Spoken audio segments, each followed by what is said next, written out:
Woke up this morning and a soprano was the boss. Junior Soprano. The contract reads Junior, no Tony. The contract reads soprano, but it's not Tony, it's not Anthony Soprano, it's Junior. I'm questioning why it's Junior Soprano. It's Junior, and the guy looks about like 90 years old. He's called Junior, and that'll just never not be funny to me. Like, the first time we see him in this episode, he's getting his suit done and he's standing in his fucking Boxers. his tighty Walter Whiteys in the middle of a fucking shop, in front of everyone, in front of the window of the shop. And this is the boss, the main man. I mean, really? No, it was a wee bit shocking for Junior. And he's talking to his tailor, and his tailor feels that his grandson died due to drugs. He jumped off the I don't know, the rocks. What do they call it? The Palmix or something. Somewhere in New Jersey. So Mikey's explaining to Junior that he got swirled around in the whirlpool, cracked his head off the rocks for 3 days straight, and then Junior's like, "Alright, enough, big man." So they agree to kill him, and they kill this drug dealer by the name of Rusty. Was this justified? I mean, that's what drug dealers do, don't they? Sell drugs. Like, I mean, probably. Fuck, I don't like drug dealers. And all a drug dealer off the street is good in my opinion. You know what? It was justified. It was a rash decision, but we'll get to it a wee bit later on. Tony kicks off the episode with his meeting with Fawn, the detective, basically just giving him more information about what Dr. Melfi's doing.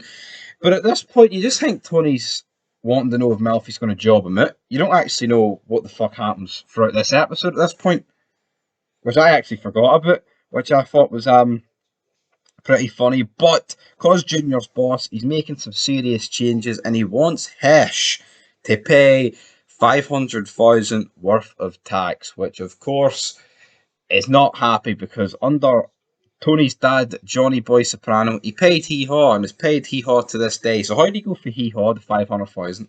Yeah, it's a bit of an increase into Like, this guy's rich, obviously, right? Because if you're just going to fire out 500,000 like it's nothing, like, you know, it's still a decent. Well, to him, it must be a decent amount of money, right? It's not like, you know, he's given up half of his net worth here. But do you think Junior was right demanding this fee?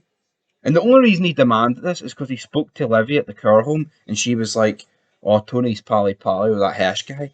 It seems like it's just one to fuck over Tony. Yeah, I'm gonna charge this. I'm gonna start charging this guy you're friends with 500 G's a month. Like what?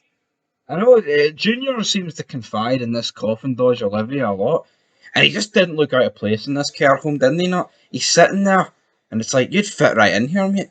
Some guy, and some guy on like a stroller walks past and goes, "Ah, are you the newbie?" Keep walking, old man. But yeah, he's an old man among old men. It does seem a bit weird. Like, I believe the actor at this point was about 74, or what was he? 73 maybe. And it's like he looks it. what age do you think he's supposed to be in the show? I'd say I'd say about the same age. Does not reference he was 75 in episode 1? Or am I making this up? I could have sworn the pilot, the reference that he was 75 years old. Even if he's not 75, Tony is about 40. And for this guy to be his uncle, it makes sense for him to be about, you know, like 30 years older than him. Yeah. In my opinion. So if he's not 75, he's at least late 60s. He looks at least late 60s, for fuck's sake, man. Junior's not looking good. Tony then sits down with the captains. They're all a bit depressed here at this point because Junior's fucking them over. And the guy that threw off the bridge is actually one of the captain's drug dealers. He's one of his highest earners. Again, like they try and paint these guys like, maybe not paint them as good guys, like, but you're kind of looking at this situation that Junior's the bad guy. But at the end of the day, Junior's just got rid of a drug dealer, and it turns out that like part of their crew is using this drug dealer to sell drugs to kids. So how good is this guy? Not very good. So yeah, I can't really blame Junior for getting rid of him. No, I can't indeed. But what do you think about the whole, let's split it down to 250, because the meeting New York arrives. Johnny Sack turns up after Tony whispers in his ear at Carmela's anniversary, which she was just nagging on about there. How annoying was that dinner scene? Yeah, Tony literally went to speak to some guy, and she basically had a hissy fit over it because it was their anniversary. And then she was like, "Why don't you invite Johnny Sacks into her anniversary?" It's like, Jesus Christ. I was ready to jump through the screen and fucking slap her, man. Honestly. But Johnny Shack shows up, man, and he gets the job done. He gets it done to 300. And then Hesh is like, how about 250? And then Junior, like, reluctantly agrees while he's sipping on his sparkling water. Thoughts on that? Sparkling water for this old bastard. It's not a hard drink for a hard man, is it? Like, It's not. And then Junior splits the 50 grand each way with all the captains, but Tony gives his 50 grand back to Hesh after like a retarded conversation at a baseball game where they're talking about this dad bull and a son bull fucking all the cars. And Junior had no idea what Tony was talking about. yeah, it's like an analogy saying that instead of rushing down and fucking one cow, we should slowly walk down and fuck them all. And like, what? Junior just tells him, like, spill the beans. Just tell me how you really feel, none of this chit chat. No, I agree with Junior. Like, Tony, get to the point, and Tony likes to do this a lot. He does it throughout the show, and he did it quite a lot in this episode. But let's get back to Tony and the psychiatrist, brother. He's got erectile dysfunction unless it comes to the psychiatrist. And there was a lot of funny scenes here with Carmela and also, what's her name? Athana, I believe the Russian is Gumar is called. He basically wanted to dress more professional. Like his psychiatrist. And she's like a man. He's like, no, you fucking wackadoo. More business-like. I'm not a whore. I never said you're a whore. So what is she then? I mean, a mistress, I guess, or like... I'm not no whore. Like, I don't know, I mean, if you sleep with one guy who's really rich because he's got money, does that make you better than someone who sleeps with, like, multiple guys to make a wage?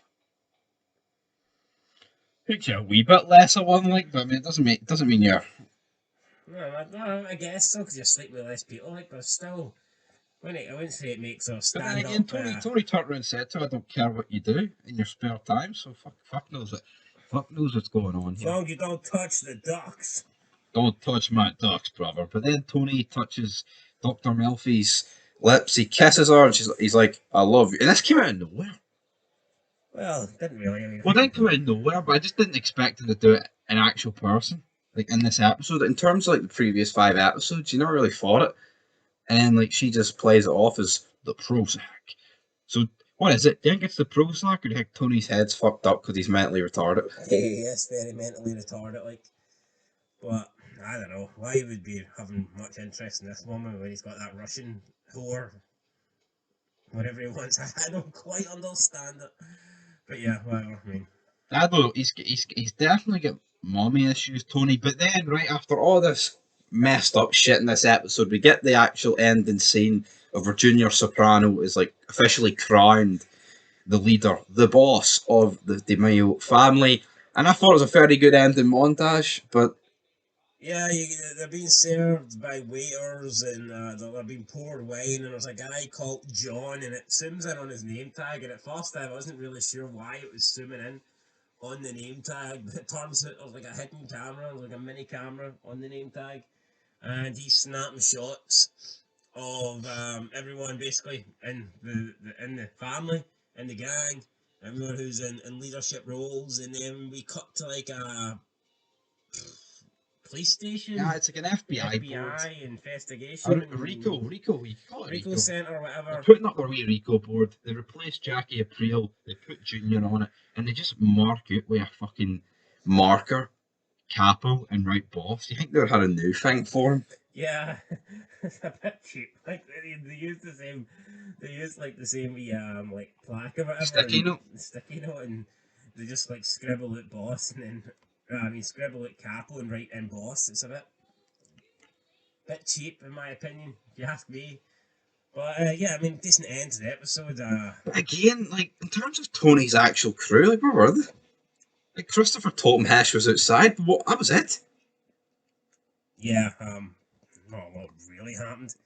It's basically Tony just. It just showed you like the Junior's got a different method than what the old guard used to be, even though he's like the oldest of the old guard, and it officially crowns him as Tony has some fucking mental issues.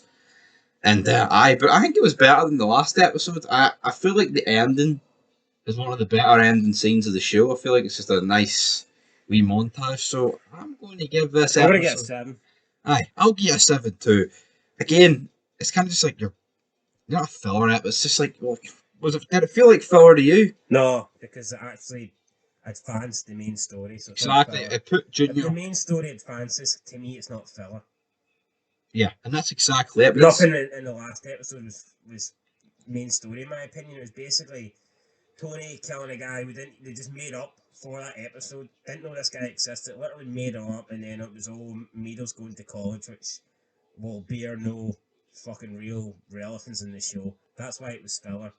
And that's it, guys. We're both giving it 7s. That is it for Pax Soprana. There'll be a bunch of theories on this video.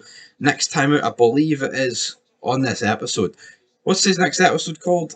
Down Neck? I believe it's called Down Neck. So until next time, peace.